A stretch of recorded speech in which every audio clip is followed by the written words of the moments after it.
Jordana Miller is in Israel, as always, with ABC News. Good morning. Good morning. Unfortunately, we can't report on much progress in the U.S.-led talks to reach a Gaza ceasefire and hostage release deal. Those talks are going on in Cairo yesterday, and the Israelis never showed up for the round.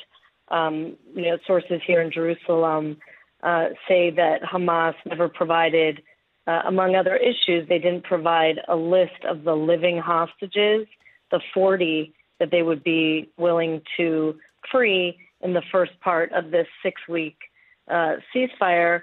And for the Israelis, this is particularly important because, in the last deal, in the last extension of the deal in November, Hamas offered up bodies at the end instead of hostages. So, Israel wants to know that if they're going to have 40 or 42 days of calm, that they don't want to wait on the edge of their seat every day to see that Hamas provides a hostage who's alive. They want to know ahead of time, and Hamas doesn't want to provide that list. So, we're at there's a new kind of obstacle now. Hamas also is still calling for, Israeli troops to withdraw completely from the Gaza Strip. That's not going to happen in the first phase of this deal. So there's still work to be done.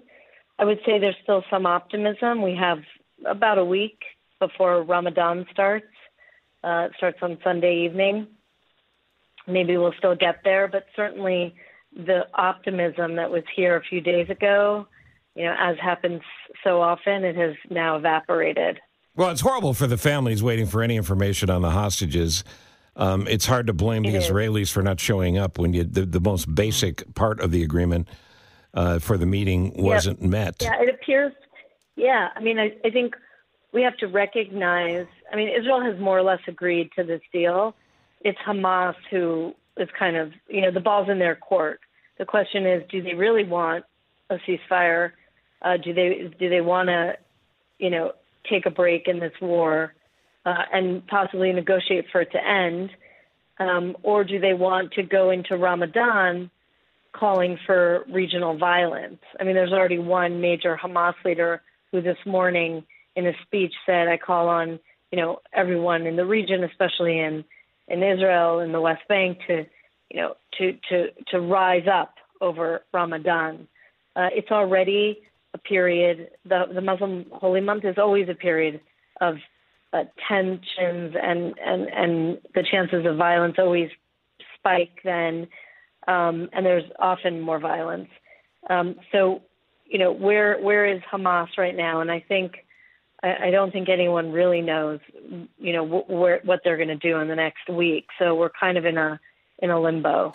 Can you shed some light on the meeting that's supposedly going to happen today between Kamala Harris in Washington with Benny Gantz?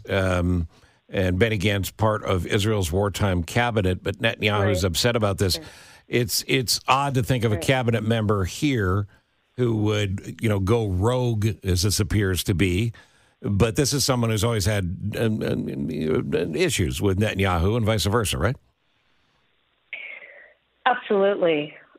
This is a clear sign that the White House is frustrated with Netanyahu, that they don't have faith in him, that they're not clear he wants to, go for a ceasefire, or is he more interested in the Rafah operation and defeating Hamas while the hostages, they fend for themselves.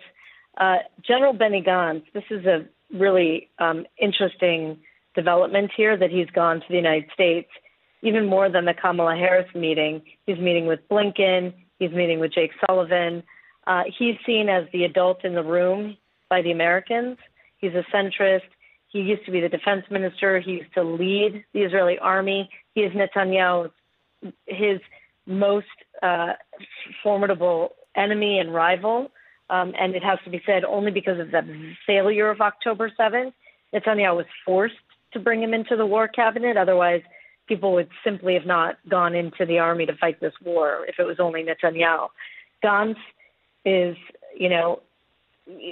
squashing Netanyahu in all the polls. He'll be the next prime minister once there's an election. And it looks like the White House knows that if they've done their homework and they want to get to know Benny Gantz better and find out what's really happening on the inside.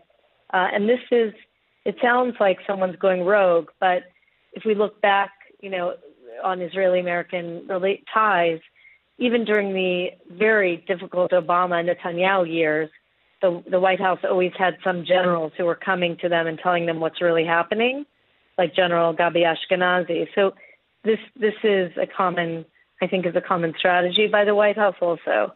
So, and General Benny Gantz has nothing to lose. He's in a position of power, and he's critical to the war effort. And if he left, it would be a major blow to the war effort, and Netanyahu's government probably wouldn't survive. So this is a very important development, I think, for really both sides. Yeah, and it does make Netanyahu look weaker here, and obviously I would assume that's the case at home as well. Yes, I mean, I think only because of optics, we're not seeing the president meet General Benny Gantz. So it's Kamala Harris, it's Blinken and Jake Sullivan, but clearly the president's messages and questions are going to come through, Kamala Harris and the others. And one of those issues is going to be what the Israelis can do to get more aid into northern Gaza, and the very complicated issue of how to secure the delivery of aid, because Hamas has been largely defeated in northern Gaza. There's a lot of lawlessness. There's some pockets of resistance of Hamas fighters. There's some, local gangs and other militant groups there. And the international community has to figure out a way to secure the delivery of the aid, because it's becoming, as we saw last week with the attack on the convoy, it's becoming extremely dangerous and deadly. And all the while, people are on the brink of starvation. We cover, the reporters here on the ground, we're covering every twist and turn every day. We've known for weeks there weren't aid trucks getting to northern Gaza, right? But it doesn't make headlines. It's not as sexy, quote unquote.